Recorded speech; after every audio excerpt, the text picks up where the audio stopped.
Hello, ATL. I hope y'all are all doing great today, and I hope y'all have all had a productive and wonderful day. Um, I'm going to be reading our bedtime story for tonight, because tonight a lot of us are going to Lothril, and it's going to be very fun, but it's also going to be very tiring, and I want to make sure we all get a good rest tonight. Now, I have a sponsor for today's video, and I would like to sponsor A&D Prevent. This is a original ointment. It's great for diaper rash, and what I would use it for is just kind of like making sure your skin is smooth and just nice and just smooth and preserved, and it's a great ointment, and I recommend it for anyone of all ages. So thank you, A&D, for sponsoring this bedtime story. Now, tonight we're going to be reading Little Red Riding Hood, an iconic one, classic. So let's get right into it. Once upon a time, there was a dear little girl who was loved by everyone who looked at her, but most of all by her grandmother, and there was nothing that she would not have given to the child. Once she gave up her little cap of red velvet, which suited her so well that she would never wear anything else, so she was always called Little Red Riding Hood. One day her mother said to her, "Come, Little Red Riding Hood, here is a piece of cake and a bottle of wine. Take them to your grandmother. She is ill and weak, and they will do her good. Set out before it gets hot, and when you are going, walk nicely and quietly, and do not run off the path, or you may fall and break the bottle. And then your grandmother will get nothing. And when you go into her room, don't forget to say good morning, and don't peep into every corner before you do it." "I will take great care," said Little Red Riding Hood to her mother, and she gave her hand on it. The grandmother lived out in the woods, half a league from the village, and just as Little Red Riding Hood entered the woods, a wolf met her. Little Red Riding Hood did not know what a wicked creature he was, and was not at all afraid of him. "Good day, Little Red Riding Hood," said he. "Thank you, kindly wolf." "Whither away so early, Little Red Riding Hood?" "To my grandmother's." "What have you got in your apron?" "Cake and wine. Yesterday was baking day, so poor sick grandmother is to have something good to make her stronger."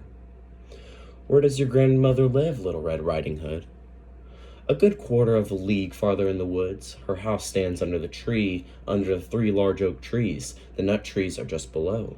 You surely must know it," replied Little Red Riding Hood. The wolf thought to himself, "What a tender young creature! What a nice plump mouthful! She will be better to eat than the old woman. I must act craftily, so as to catch both." So he walked for a short time by the side of Little Red Riding Hood, and then he said, "See, Little Red Riding Hood, how pretty the flowers are about here. Why do you not look round? I believe too that you do not hear how sweetly the little birds are singing. You walk gravely along as if you were going to school, while everything else out here is in the woods merry." Little Red Riding Hood raised her eyes, and when she saw the sunbeams dancing here and there through the trees, and pretty flowers growing everywhere, she thought, "I suppose I take grandmother a fresh nosegay, and that would please her too. It is so early in the day that I shall still get there in a good time." So she ran from the path into the woods to look for flowers, and whenever she had picked one, she fancied that she saw a still prettier one farther on, and ran after it, and so got deeper and deeper into the woods.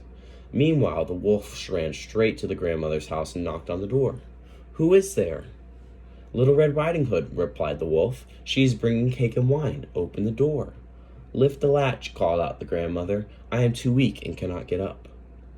The wolf lifted the latch, the door sprang open, and without saying a word he went straight to the grandmother's bed and devoured her. Then he put on her clothes, dressed himself in her cap, laid himself in bed, and drew the curtains. Little Red Riding Hood, however, had been running about picking flowers, and when she had gathered so many that she could carry no more, she remembered her grandmother, and set out on the way to her. She was surprised to find the cottage door standing open, and when she went into the room, she had a strange feeling that she said to herself, "Oh dear, how uneasy I feel today, and at other times I like being with grandmother so much." She called out, "Good morning," but received no answer. So she went to the bed and drew back the curtains. There lay her grandmother with a cap pulled over her face and looking very strange. "Oh, grandmother," she said, "what big ears you have." "To better hear you with, my child," was the reply. "But grandmother, what big eyes you have," she said. "The better to see you with, my dear." "But grandmother, what large hands you have." The better to hug you with." "Oh, but grandmother, what a terrible big mouth you have." "The better to eat you with." And scarcely had the wolf said this, with one bound he was out of bed and swallowed up Little Red Riding Hood. When the wolf had appeased his appetite, he lay down again in the bed, fell asleep, and began to snore very loud. The huntsman was just passing the house and thought to himself, "How the old woman is snoring! I must see if she wants anything." So he went into the room and came into the bed, and he saw the wolf was lying in it. Do I find you here, you old sinner?" said he. "I have long sought you." Then, just as he was going to fire at him, it occurred to him that the wolf might have devoured the grandmother and that she still might be saved. So he did not fire, but took a pair of scissors and began to cut open the stomach of the sleeping wolf. When he had made 2 snips, he saw Little Red Riding Hood shining. And then he made 2 snips more, and the little girl sprang out, crying. "Ah, how frightened I have been! How dark it was inside the wolf!"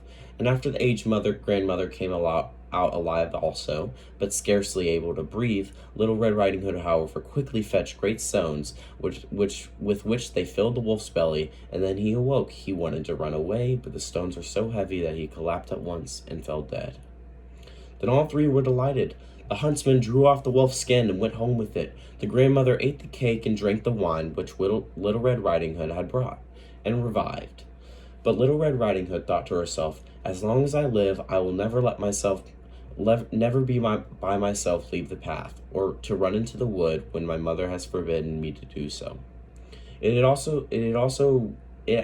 also related that once when Little Red Riding Hood was again taking cakes to the old grandmother, another wolf spoke to her and tried to entice her from the path.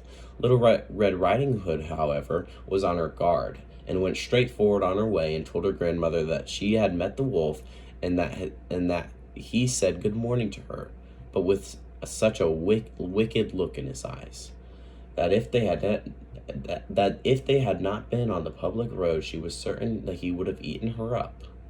"Well," said the grandmother, "we will shut the door that he may not come in." Soon afterwards, the wolf knocked on the door and cried, "Open the door, grandmother. I am Little Red Riding Hood, and I am bringing you some cakes." But they did not speak or open the door.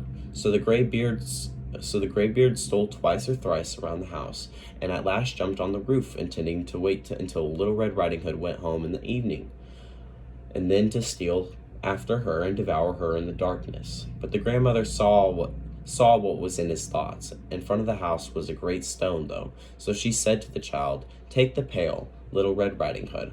I made some sausages yesterday, so carry the water in which I boiled them through the throw." Little Red Riding Hood carried until the great throw was quite full. Then the smell of the sausages reached the wolf, and he sniffed and peeped down, and at last stretched out his neck so far that he could no longer keep his footing, and began to slip down from the roof straight into the great throw, and was drowned.